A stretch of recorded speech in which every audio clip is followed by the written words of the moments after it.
Good morning. I am Bo Mason, Commissioner for the Utah Department of Public Safety. I'd be remiss if we didn't start off today and recognize the significance of the day. Historically on 9/11, law enforcement has come together as a group to recognize and honor those that sacrificed to preserve the ideals of this country, the freedoms of this country. And instead we find ourselves today hunting a murderer who chose to violate our rights, the rights of an individual within this country. Just to recap yesterday's events, at around 12:20 p.m., political influencer Charlie Kirk was at Utah Valley University participating in a student-sponsored event with Turning Point USA. Charlie was shot at that event. He was transported to a local hospital where he later passed.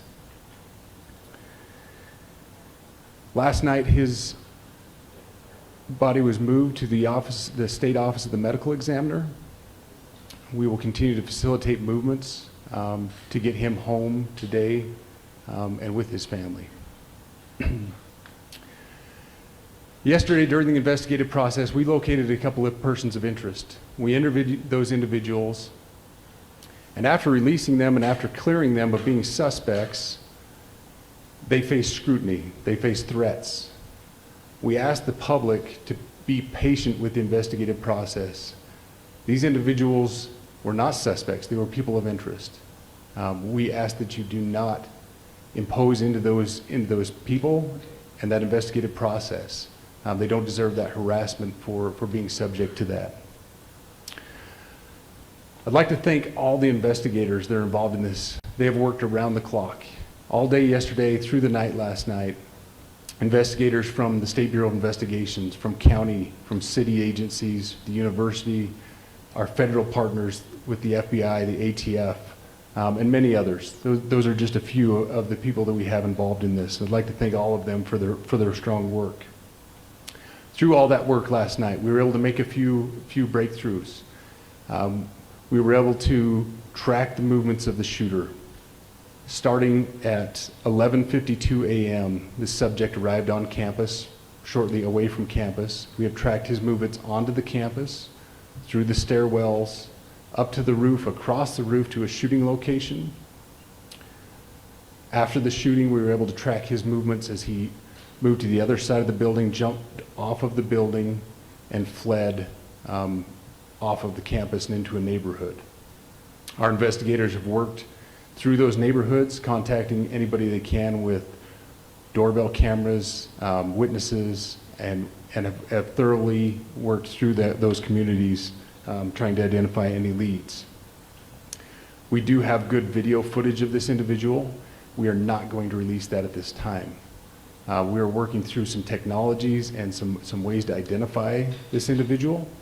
If we are unsuccessful, we will reach out to you as the media and we will push that publicly to help us identify them. But we are confident in our abilities right now, and we would like to move forward in a manner that keeps everyone safe and moves this process appropriately. Last night I communicated with Erica. The family's devastated. As a Commissioner of Public Safety, as a father, as a husband, I can only imagine what that family's going through. The heinous event that happened yesterday is not Utah. This is not what we're known for. Over the past several weeks, we've seen this state come together to help families in mourning, come together as a community to show what Utah is known for a state of character, of service, of camaraderie, of a neighboring feel. We will not stand for what happened yesterday. We are exhausting every lead. We have every officer invested in this, every investigator, every local agency. The outpouring of support from the law enforcement community has been astounding.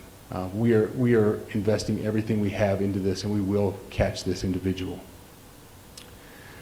Having walked through the crime scene, through the hallways of this school, through the classrooms, I can't imagine what the people on scene felt as well. A horrific event where some of them barricaded in classrooms, some of them ran in fear. can't overstate the tragedy and the horrific event that yesterday was, and how we will work to bring to justice the actions of one individual or any other individuals that assisted in that.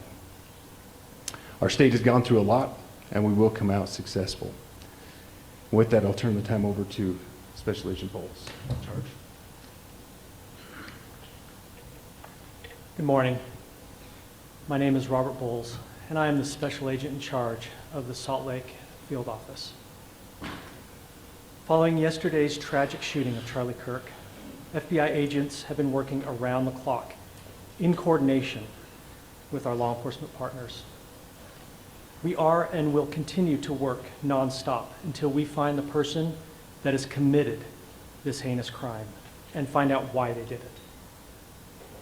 This morning I can tell you that we have recovered what we believe is the weapon that was used in yesterday's shooting.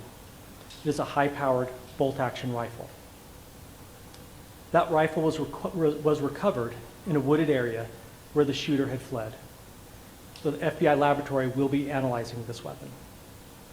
Investigators have also collected footwear impression, a palm print, and forearm imprints for analysis.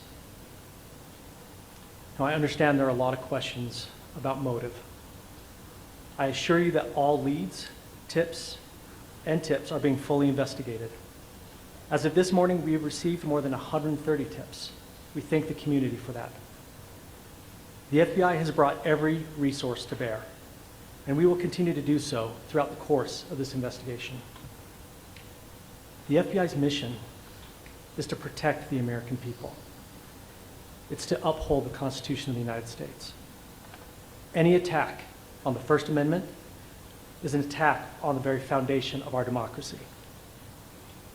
That is why we will relentlessly pursue this case and the shooter until we find him. We also continue to grieve with the family and the community. It's our community. If you have any video or images from the shooting, we ask you to please submit them to our digital media tip website at www.fbi.gov/Utah Valley Shooting. You can also call the FBI at 1-800-CALL-FBI. We truly rely on the public's help in these types of cases, and no tip is too small or insignificant. Thank you. Commissioner James Matthews from Sky News. Can I ask about the shooter? There's clearly information about him or her. You say you're confident of this thing, that exactly who they are. Can you talk to us about their movements, their demeanor? Do you think it's a man? And also, can I ask, what are the security arrangements in place? Was that movement being monitored? It's a question many people will have. Absolutely. So what I'll release about the suspect is suspect blended in well with a college institution. We're not releasing many details right now, and we will soon, but right now we're not. But that individual appears to be of college age. We are confident in our abilities to track that individual. If we're unsuccessful in identifying them immediately, we will reach out for the public's help and the media's help in pushing those photos. That was a new development overnight, working through the night, studying those cameras. So that's something that's new and that we're working through right now. As far as the security, I cannot speak to that. Neither the Department of Public Safety nor the Federal Bureau of Investigation was involved in the planning or security of this event, and that'll have to be a question later for other agencies. Sir, I wanted to ask you, you mentioned that you found the gun in a wooded area. Do you believe that the suspect could be hiding in the woods, and is that suspect possibly still in this area? So that's a good question, and it's a question that goes to the safety of the community, right? No, not in those woods. We've walked through those woods and secured it. As to the community, I can tell you that this was a targeted event. We don't believe that the community is at risk. However, we are exhausting every resource to find him, and we will do so. Special Agent Bowles, that is how we with the BBC from the images you have, can you see clearly the suspect's face? You say he's college age. Do you believe he was from this university? And how far do you think he may have gone in this time span? So I can't comment specifically on his face or any details such as that, as it's continuing to be a part of the investigation, and again, we'll release that shortly. However, we're doing everything we can to find him, and we're not sure how far he has gone yet, but we will But do you our have a best. clear image of his face? We have images of the suspect. So Could you between take those the gun images to and the owner? gun that you've been able to recover, do you believe you know this person is the person that you're looking for at this point? Again, as part of the investigation, we're not releasing any details such as that right now. Any fingerprints or DNA? We are exhausting all of our resources to be able to collect those, but that's, again, part of the investigation. Have you been able to trace back the owner of the gun? Excuse me? You said you found the weapon. Have you been able to trace back the owner of that weapon or who purchased it? We are working on that, but again, part of the investigation that I can't release. Agent Bowles, there's been a lot of turnover in the FBI. Do you think that's impacting the investigation? Not at all. We've got complete and total support from everyone, from the director on down, and it's been an incredible supportive environment so far. Our tweet to everyone yesterday useful though, where we announced the suspect was arrested. All I can say is that we're working the investigation the best we have with the environment we're given. So, Those thank are all you. the questions for right now.